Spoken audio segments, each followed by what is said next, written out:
ஒரு பசுமை நிறைந்த காட்டில் பல்வேறு மிருகங்கள் வாழ்ந்தன. அந்த காட்டில் ஒரு சிறிய வரிக்குதிரை இருந்தது. அவன் பெயர் சிந்து. சிந்து மற்ற வரிக்குதிரைகளிடம் இருந்து சிறிது வித்தியாசமாக இருந்தான். அவனுடைய பட்டைகள் கொஞ்சம் சுருளாகவும் சற்று மங்கலாகவும் இருந்தன.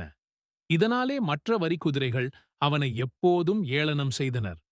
"உன்னைக் கண்டு எல்லாரும் சிரிக்கிறார்கள். நீ நம்ம மாதிரி அழகா இல்ல" என்று கிண்டலிட்டனர். சிந்துவுக்கு மிகவும் கவலை. அவன் தனியாக இருப்பதையே விரும்பினான்.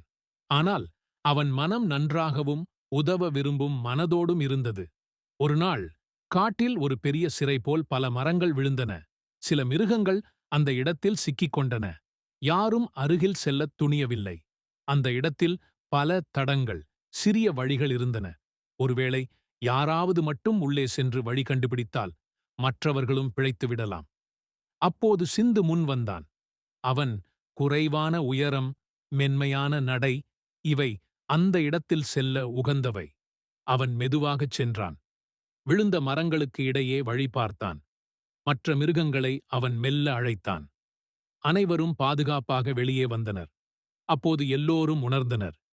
சிந்துவின் வித்தியாசமான தோற்றம் அவனை சிறப்பாக மாற்றியிருக்கிறது. பாடம்: நம்மில் ஒவ்வொருவரும் தனித்துவம் கொண்டவர்கள். அந்த வித்தியாசமே ஒரு நாளில் பெருமையாக மாறும். ஒரு காட்டில் பல விலங்குகள் வசித்தன. அந்த காட்டில் வசிக்கும் ஒரு வரிக்குதிரை, சேப்ரா, எப்போதும் தன் தோற்றம் பற்றி வருந்திக் கொண்டிருப்பதுதான் வழக்கம். என் மேல் வரிகள் ஏன் இருக்க வேண்டும்? மற்ற எல்லா விலங்குகளும் ஒரே நிறத்தில் இருக்கின்றன. ஆனால் நான் மட்டும் வித்தியாசமாக இருக்கிறேன் என்று வரிக்குதிரை எண்ணிக்கொண்டது. ஒருநாள் காட்டுக்கு வெளியே இருந்து சில வேட்டையாளர்கள் வந்தனர். அவர்கள் விலங்குகளை பிடிக்க சூழ்ச்சி திட்டமிட்டனர். ஆனால் அவர்கள் யாரையும் பிடிக்க முடியவில்லை. ஏனெனில் எல்லா விலங்குகளும் சரியான நேரத்தில் மரங்களில் ஒளிந்தன. ஆனால் அவர்கள் ஒரு சிறிய குழப்பத்தில் விழுந்தனர். புலிகளையும் குதிரைகளையும் எளிதாக கண்டுபிடித்தனர். ஆனால் ஒரு விலங்கை காணவே முடியவில்லை. அதுதான் வரிக்குதிரை. அது மரத்தின் நிழலில் நிற்பதால் அதன் வரிகள் அச்சுற்றிய சாயலுடன் கலந்து போனது. வேட்டையாளர்கள் அதை ஒரு மரக்கிளையாக நினைத்து விட்டார்கள். அந்த நாள் முடிந்ததும் எல்லா விலங்குகளும் மீண்டும் ஒன்றிணைந்தன. வரிக்குதிரை மகிழ்ச்சியுடன் கூறியது, "நான் என்னுடைய தனிச்சிறப்பை ஏற்காமல் இருந்தேன். இன்று என் வரிகளே என்னை காப்பாற்றின. ஒவ்வொருவருக்கும் அவரவர் தனிச்சிறப்பு உண்டு. அதை மதிக்கக் கற்றுக்கொள்ள வேண்டும்." கதை நெறிப்பாடம்.